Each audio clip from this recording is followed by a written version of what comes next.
నమస్తే, welcome to our channel Ranjith talks, voice of common man. TDP Janasena పొత్తు ఉంటుందా వీగిపోతుందా అనే వరకు తీసుకొచ్చిన మన టీడీపీ శ్రేణులందరికీ కూడా చంద్రబాబు నాయుడు గారి ప్రకటన చెంపపెట్టు లాంటిదని చెప్పుకోవచ్చు.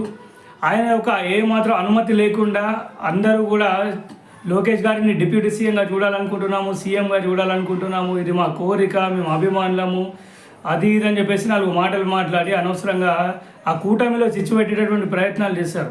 కానీ ఒక్క మాటతో, ఒక్క నిర్ణయంతో చంద్రబాబు నాయుడు గారు అవన్నీ కూడా పటాపంచలు చేసేసి ఇలాంటి మాటలు ఎవ్వరు కూడా బహిరంగంగా మాట్లాడకూడదు అని చెప్పేసి చెప్పడం అనేది జరిగింది.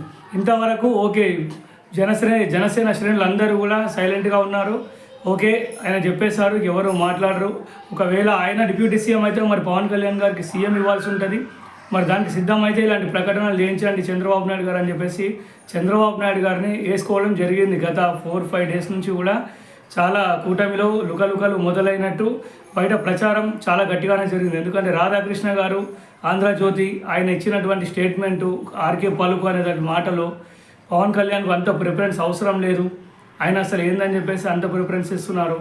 ఆయన అసలు డిప్యూటీ సీఎం అనేటటువంటి పదవి ఎక్కడ కూడా అసలు రాజ్యాంగబద్ధమైనటువంటి పదవే కాదు, అలాంటి దాన్ని పట్టుకొని ఇంత హంగామా చేస్తున్నాడు. సీఎం కంటే ఎక్కువ ప్రియారిటీ కూటమిలో పవన్ కళ్యాణ్ గారికి దక్కుతుంది అని చెప్పేసి అక్కస్తోనే ఇదంతా మాట్లాడినట్టుగా మరి క్లియర్గా అర్థమవుతుంది. కానీ ఎవరు చేసే పనుల వల్ల వాళ్ళకి పేరు, గౌరవం, మర్యాదలు అనేది దక్కుతాయనే విషయం కూడా ఎవ్వరు కూడా మర్చిపోవద్దు.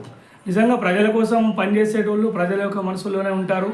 ప్రజల కోసం కాకుండా, ఫోకస్గా కాకుండా వెనక చేసే వాళ్ళు కూడా చాలామంది ఉంటారు. కానీ ఈ కాలంలో రాజకీయాలు ఎవ్వరు కూడా మరి ప్రజలకు ఏ చిన్న పని చేసినా డప్పు కొట్టుకొని పేపర్లలో నింపేసి, టీవీలలో అడ్వర్టైజ్మెంట్లు ఇచ్చేసి, ప్రచారం చేసేసి, ఇలా సోషల్ మీడియా మొత్తం టామ్ చేసేటువంటి ఈ రోజుల్లో పనిచేసే వాళ్ళు ఏ కొంచెం పని చేసినా కూడా పెద్ద మొత్తంలో ప్రచారం జరుగుతుంది. కాబట్టి పని చేసే వాడికే ప్రచారం దక్కుతుంది. చాలా క్లియర్గా పబ్లిక్ టాక్ ద్వారా ఇంకా అది వెళ్ళిందంటే దాన్ని ఎవరు ఆపడం సాధ్యం కాదు. ఆ రకంగా పనిచేసి మీరు మీ యొక్క పార్టీని ప్రచారం చేసుకోండి. మా లీడర్ గొప్పోడు, మా లీడర్ అలాంటి పనులు చేస్తాడని చెప్పి చెప్పుకోండి. కానీ ఇలా పని చేసేవాడి మీద పడి ఏడుస్తూ ఏం సాధించాలనుకుంటున్నారో మరి మీరు మీ లీడర్లని మీరు కూడా పని చేయండి, మేము కూడా ఇలాగే చెప్పుకుంటామని చెప్పేసి మీ పార్టీ కార్యకర్తలు ఆ రకంగా చెప్తే బాగుంటుంది. కానీ పని చేసేవాడి మీద పడి ఏడవడం ఏమాత్రం కూడా కరెక్ట్ కాదు.